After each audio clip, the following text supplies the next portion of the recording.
Listen to me. Your life is not shaped by your dreams.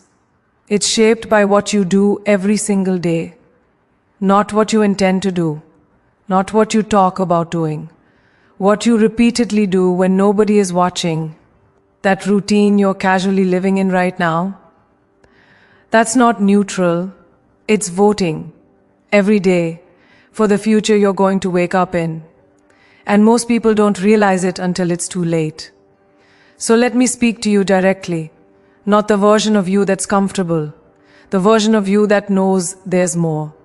Your routine is telling the truth about you long before you ever open your mouth. It's speaking when you're silent. It's testifying when you're tired. It's revealing who you really are beneath the goals you post, beneath the affirmations you repeat, beneath the dreams you say you're chasing. Because the truth is this, ambition talks loud, but routine speaks last. You can say you want more, you can believe you deserve more, you can even feel destined for more, but if your daily actions don't agree, your future won't either. The mirror never lies. It doesn't care about your intentions, it doesn't care about your potential, it only reflects what you do consistently. And every morning you wake up, your routine looks back at you and says, this is who you are becoming. Not tomorrow, not someday, right now. You don't need a motivational speech to diagnose your life. You need honesty. Look at how you start your day. Look at how you spend your evenings. Look at what you do when no one is clapping, when no one is watching, when there's no reward in sight. That's the real blueprint. That's the real plan. Because success doesn't hide, it leaves clues. And those clues are buried in your habits. If your routine is reactive, your life will always feel chaotic. If your routine is lazy, your dreams will always feel heavy. If your routine is distracted, your focus will always feel fractured. You can't outrun a routine that's dragging you backward. You can't escape patterns you refuse to confront. At some point, you have to stop asking, why isn't my life changing? And start asking, what am I rehearsing every day? The uncomfortable truth is that most people are living on autopilot, then wondering why they're not arriving anywhere meaningful. They wake up late, rush through the day, scroll through their nights and repeat. Then they call it a life. But routine is not neutral. It's not harmless. It's either training you or trapping you. Every repeated action is reinforcing an identity. Every habit is casting a vote for the person you are becoming. And when you let your routine be random, you let your future be random. That's not bad luck. That's not circumstance. That's self-neglect dressed up as normalcy. The mirror is still there, quietly reflecting back the truth. This is the level you've been practicing. And here's what makes the mirror so powerful. It doesn't judge you, but it never excuses you. It doesn't shame you, but it never lies to you either. It shows you exactly where your discipline is strong and where it collapses. It shows you whether your standards are real or just things you say when you're inspired. Because real standards show up on your calendar. They show up in your schedule. They show up in what you do when you're exhausted, and no one would blame you for quitting. That's when routine reveals character. That's when it separates wishes from builders. You don't drift into excellence. You don't stumble into purpose. You train for it daily, whether you realize it or not. If you don't like what the mirror is showing you, understand this clearly. The mirror is not the enemy. Avoiding it is. Denial is comfortable, but it's expensive. Comfort lets years disappear. Comfort convinces you there's still time. Comfort whispers that tomorrow will be different without requiring anything different today. But the mirror doesn't care about comfort. It only reflects reality. And reality says that the life you're living 5 years from now will look shockingly similar to your current routine. Unless you interrupt it. Not with motivation, not with speeches, with decisions, repeated, daily, relentlessly. This is where responsibility enters the room. Not guilt, not shame, responsibility. Because once you see the mirror clearly, you can't unsee it. You can't pretend anymore. You know exactly why your life looks the way it does. And that knowledge is power. It means you're not stuck. It means you're not broken. It means you don't need permission. You need alignment. Alignment between what you say you want and what you practice every day. Change the routine and the reflection changes. Strengthen the habit and the identity strengthens. Raise the standard of your daily actions, and the future has no choice but to rise with you. So here's the ending you can't ignore. Your routine is already creating your future, whether you're intentional or careless. The mirror is already speaking, whether you listen or not. And one day, you will meet the life your habits built. Make sure when that moment comes, you recognize the person staring back at you, and you respect them. Most people believe their lives are shaped by big moments. One decision, one opportunity, one breakthrough that changes everything. That belief is comforting because it removes responsibility from the present moment. But the truth is far less dramatic and far more dangerous. Lives are not destroyed in explosions, they erode in silence. It's the small choices that carry the heaviest consequences, the ones you barely notice because they feel harmless. The extra hour of sleep instead of the early start. The skipped workout because the day felt long. The promise you made to yourself that quietly expired without protest. None of these feel like failure in the moment. That's why they're so powerful. They don't announce themselves as turning points, but they are. Every single one is a brick. And over time, you're either building a future you can stand on or a wall you'll be trapped behind.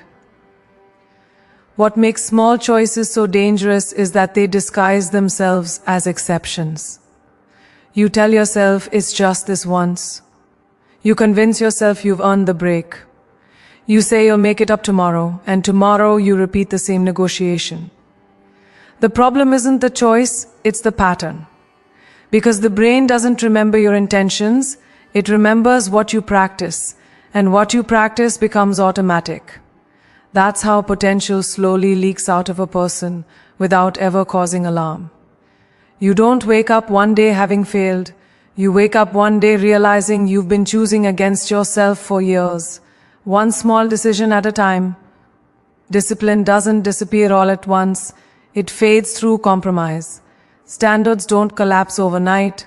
They lower quietly. You stop demanding excellence from yourself in the small moments, and soon you stop expecting it in the big ones. The future doesn't punish you for what you didn't do once. It responds to what you repeatedly avoided. That's why regret is so heavy. It's not about a single missed chance. It's about the accumulation of moments you knew better and chose comfort anyway. The weight of that realization doesn't come from drama. It comes from honesty.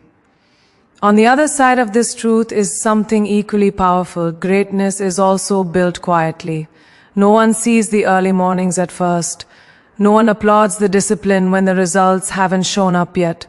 No one celebrates the boring consistency of showing up when motivation is gone. But those small disciplined choices are compounding in your favor. Every time you choose the harder right over the easier wrong, you're depositing into a future account. You don't feel rich at first. You don't look successful right away. But the balance is growing. And one day it shows up all at once, and people call it luck, never realizing how many invisible choices created it. Consistency is the force most people underestimate because it lacks emotion. It doesn't feel powerful. It doesn't feel inspiring. It just keeps going. And that's why it wins. Intensity can change a day. Consistency changes a life. When you understand this, you stop waiting for motivation and start building systems. You stop asking how you feel and start honoring what you committed to. You stop chasing results and start protecting the process. Because the process, repeated long enough, always tells the truth. Every small choice you make today is negotiating with the future version of you. You're either making their life easier or harder, stronger or weaker, more confident or more resentful. And the future doesn't forget. It shows up with receipts. It hands you exactly what your daily decisions paid for, not what you hoped for, not what you deserved, what you earned through repetition. That's why awareness is everything. Once you see the power of small choices, you can't dismiss them anymore. Every moment matters, not because it's dramatic, but because it's decisive. So hear this clearly: the future you want will never be built by one heroic moment, but it can be destroyed by 1,000 careless ones. Small choices are never small, they are seeds. And sooner or later you will live in the garden they grow. Choose what you plant starting now. Discipline is often misunderstood because people only see it through the lens of restriction. They think it's about saying no to pleasure, no to rest, no to ease. But real discipline has nothing to do with deprivation. Discipline is about alignment. It's about deciding that your future matters more than your momentary feelings. It's the highest form of self-respect because it says, I value myself enough to do what I said I would do, even when it's uncomfortable. Anyone can act when they feel inspired. Respect is built when you act when you don't. That's where discipline lives, not in the spotlight, but in the quiet moments where you either honor your word or betray it. Every time you keep a promise to yourself, something invisible but powerful happens.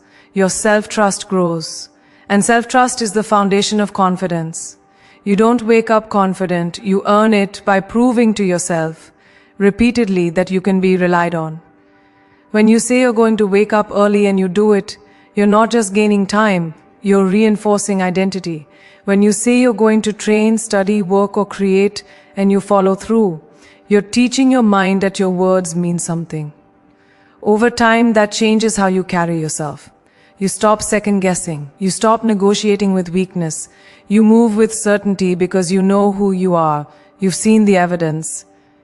The opposite is also true, and this is where many people struggle to be honest. Every broken promise to yourself weakens your internal authority. You may not notice it immediately, but it shows up as hesitation, as self-doubt, as the quiet feeling that you can't fully trust yourself. That's why motivation fades so quickly for most people.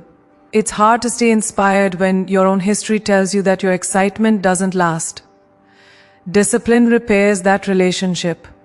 It restores integrity between who you say you are and how you actually live. And once that integrity is restored, your energy changes. You don't need hype. You don't need reminders. You move because that's who you are now. Discipline also teaches you how to sit with discomfort without being controlled by it. Life doesn't get easier when you become disciplined. You get stronger. You learn that feelings are temporary, but consequences are permanent. You learn that you don't have to obey every urge, every raving, every excuse that shows up in your mind. That realization is freedom. When you can choose your actions regardless of how you feel, you are no longer at the mercy of circumstance. You stop being reactive and start being deliberate. That's power. And power, when directed inward, creates stability that nothing external can shake. What most people don't realize is that discipline doesn't drain you, it gives you energy. Chaos is exhausting. Inconsistency is exhausting. Constantly starting over is exhausting. Discipline simplifies life. It removes decision fatigue because you already know what you do and who you are. There's peace in structure. There's confidence in routine. There's pride in knowing that you showed up again, even when no one was watching. That pride becomes fuel. It carries you through hard seasons, through slow progress, through moments when results haven't caught up yet. And eventually, discipline becomes less about effort and more about identity.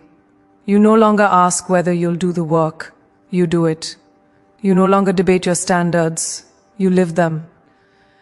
At that point, self-respect is no longer something you're chasing, it's something you embody. You walk differently, you speak differently, you make decisions from strength instead of fear. And people feel it, not because you announce it, but because discipline has shaped you into someone solid, grounded, and unshakable. This is the truth you must carry with you.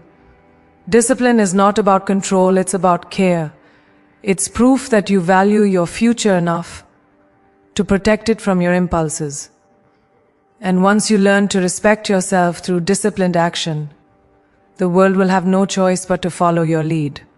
Your environment is never passive. It is never neutral. It is always working on you, shaping you, influencing you, either pulling you forward or quietly holding you back. Most people undare stymate this because they think strength is only internal. They believe if their mindset is strong enough, they can survive any surroundings. But even the strongest mind weakens when it is constantly fed noise, negativity, and distraction. What you see every day programs what you think is possible. What you hear every day shapes what you believe is normal. What you allow around you becomes what you tolerate within you. And over time, tolerance becomes identity. You don't rise in spite of your environment. You rise or fall because of it. Look closely at what surrounds you. Not just the physical space, but the mental and emotional atmosphere you live in. The conversations you entertain, the content you consume, the people you give access to your time and energy. If your environment is loud, your thoughts will be scattered. If it's chaotic, your focus will be fragile. If it's complacent, your ambition will slowly suffocate. You can't expect clarity in a space that rewards distraction. You can't expect growth in a place that normalizes stagnation.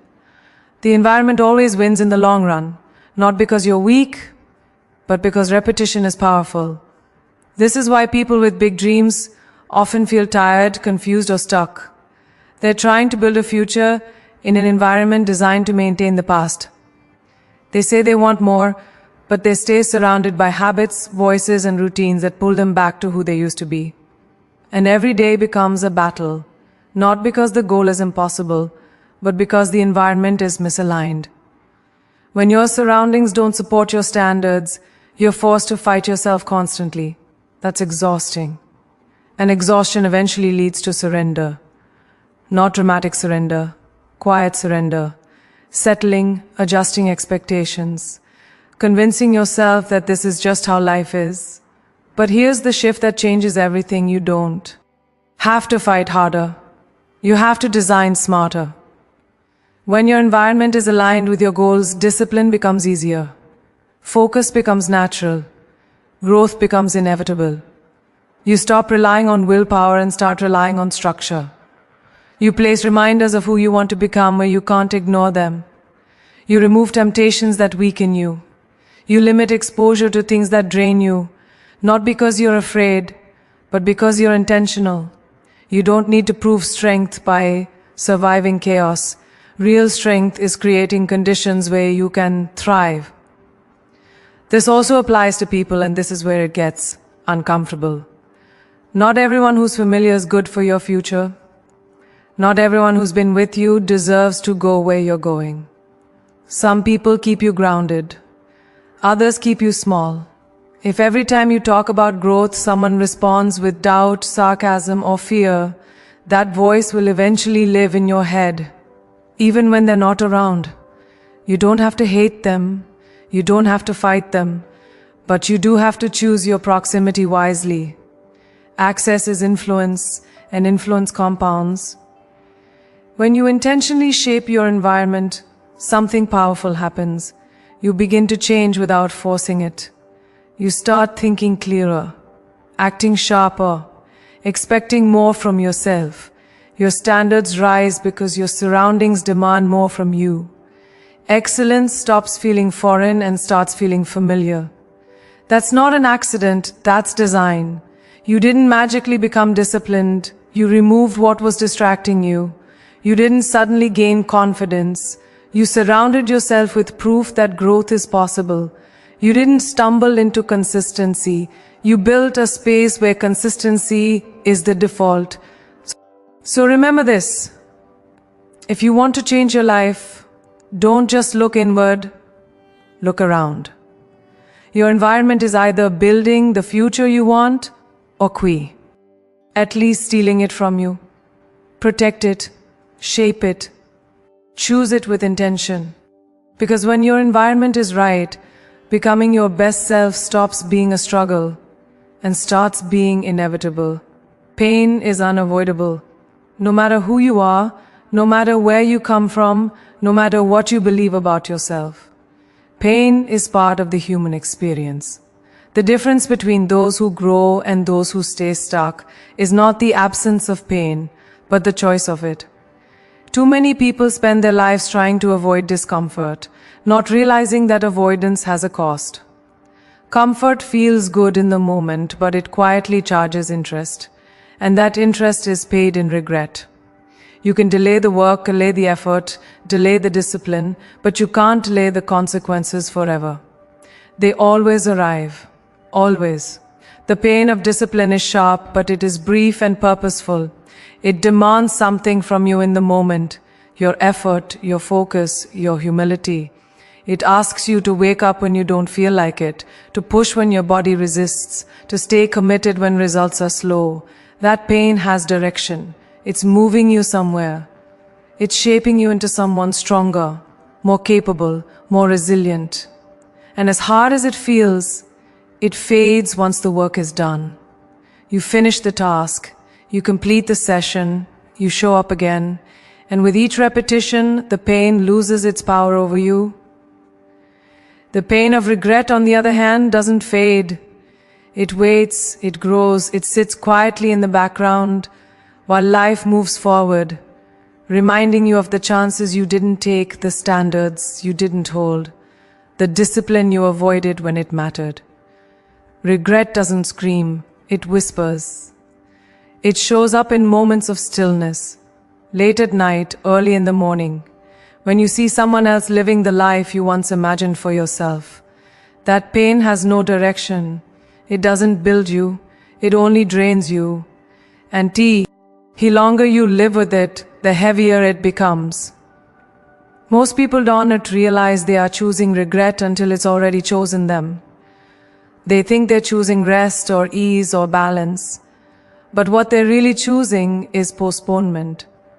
And postponed effort doesn't disappear, it transforms. It turns into frustration, into self-doubt, into the quiet belief that maybe they just weren't meant for more. That belief is born from unchosen discipline, from the pain you were unwilling to feel early, now demanding to be felt later. This is the trade no one talks about, but everyone pays. When you accept that pain is part of the path, something shifts inside you. You stop asking how to avoid it and start asking which pain is worth it. You realize that temporary discomfort is a small price for long-term freedom. That sweating now is better than suffering later. That being uncomfortable today is better than being disappointed tomorrow. And with that realization comes clarity. The excuses lose their power. The fear loses its grip. Because you understand that there is no painless path forward, only a purposeful one. Choosing the pain of discipline is choosing self-respect. It's choosing growth over comfort, truth over illusion, strength over ease. It's choosing to carry the weight now, so you don't have to carry regret later. And the more often you make that choice, the more capable you become of handling life's challenges. Pain no longer scares you, it sharpens you. It no longer stops you, it prepares you. And eventually, what once felt unbearable becomes your training ground. Here is the truth you must remember: pain will come either way. The question is not whether you will suffer, but why. Choose the pain that builds you, not the pain that haunts you. Because in the end, discipline may cost you comfort, but regret will cost you everything. Identity is not something you discover one day. It's something you construct quietly and consistently through what you do every single day. Most people wait for confidence, clarity, or motivation to show up before they change, not realizing that those qualities are not prerequisites, they are outcomes. You don't wake up one morning suddenly believing in yourself. You believe in yourself because you've built evidence over time, and that evidence is created through routine. What you repeatedly do becomes what you eventually believe about yourself. If your days are careless, your identity becomes uncertain. If your days are intentional, your identity becomes strong. The future version of you is being shaped right now, whether you're paying attention or not. When you change your routine, you interrupt old narratives. You break patterns that once defined you. Waking up earlier than you used to doesn't just give you more hours, it sends a message to your mind that you are no longer the person who wastes time. Training your body doesn't just change how you look, it changes how you interpret pain, effort, and limits. Studying, reading, creating, and practicing daily doesn't just sharpen skill, it reshapes self-image.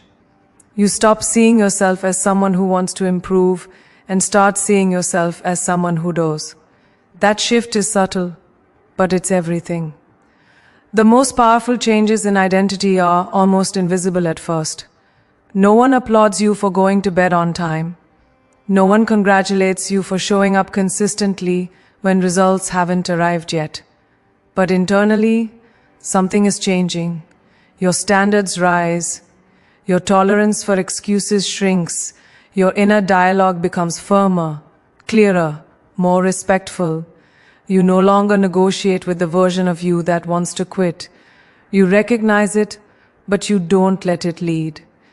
Leadership over yourself is born in these moments.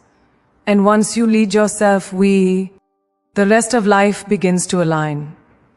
As your identity shifts, your decisions start to change automatically. You no longer force discipline. It becomes a reflection of who you are. You don't ask whether you'll skip the workout or delay the work, because that's no longer an option that fits your self-image. This is where most people misunderstand transformation. They think it's about willpower, when it's really about self-concept. You always act in alignment with who you believe you are. Change that belief and behavior follows naturally. That's why routines are so powerful. They bypass motivation and rewrite identity directly. With a stronger identity comes a different relationship with fear and failure. You stop seeing setbacks as proof that you're not capable and start seeing them as part of the process. You don't collapse under pressure. You adapt. You don't retreat from challenge. You lean into it. Because your routine has trained you to trust yourself. You've seen what you can do on your worst days. You've proven your resilience through repetition. That kind of confidence doesn't shout. It doesn't need validation. It's quiet, grounded, and unshakable. Over time, people begin to notice the change, not because you announce it, but because your presence is different. You speak with conviction. You move with intention. You make decisions without hesitation. Opportunities align with you because you are aligned with yourself. And it all traces back to the same source, the routines you chose when no one was watching. The habits you protected, the standards you refused to lower, the identity you built one day at a time. This is the truth that defines everything. You do not rise to the life you want. You become the person who lives it. Change your routine and you change your identity. Change your identity and your future has no choice but to follow. The work you do today is not just shaping tomorrow, it is defining who you are forever.